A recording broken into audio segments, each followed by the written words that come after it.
Sign and Symbols is a short story by the Russian American author Vladimir Nabokov, originally published in The New Yorker in 1948. The story is about a married couple going to visit their son, who is confined to a sanitarium for his birthday.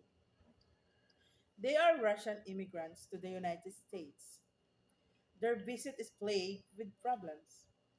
First, they struggle to find a suitable gift for him, and in the end, decide on a basket containing jars of fruit jellies. Next, the underground train stopped between two stations, and they have to wait there while it was fixed. Then, the bus is late, and when it arrives, it is filled with noisy school children. When they do arrive at the sanitarium, they are informed that their son tried to take his own life, something he has attempted before, and that a visit might disturb him. So, they have to leave. On the journey home, the wife contemplates her son's mental illness, a form of paranoid known as referential mania, in which he is convinced that everything in the world is a veiled reference to himself.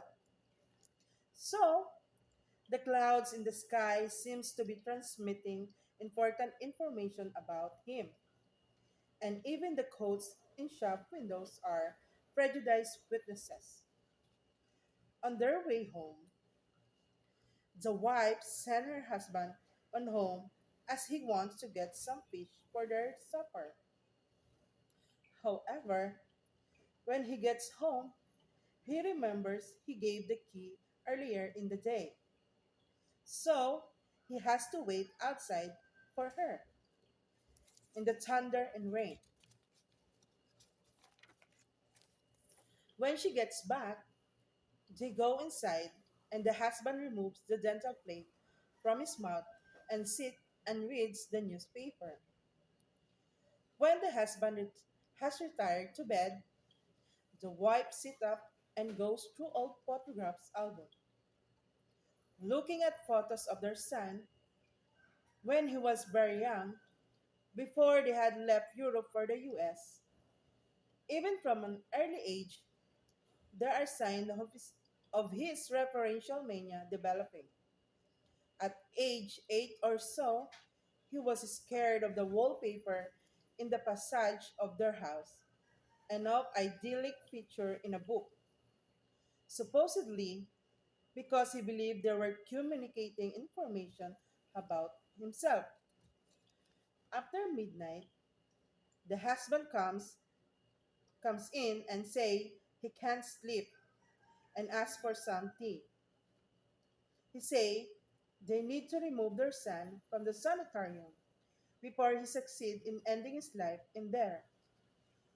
They agreed to bring him home tomorrow and keep the knives out of the way so he cannot harm himself.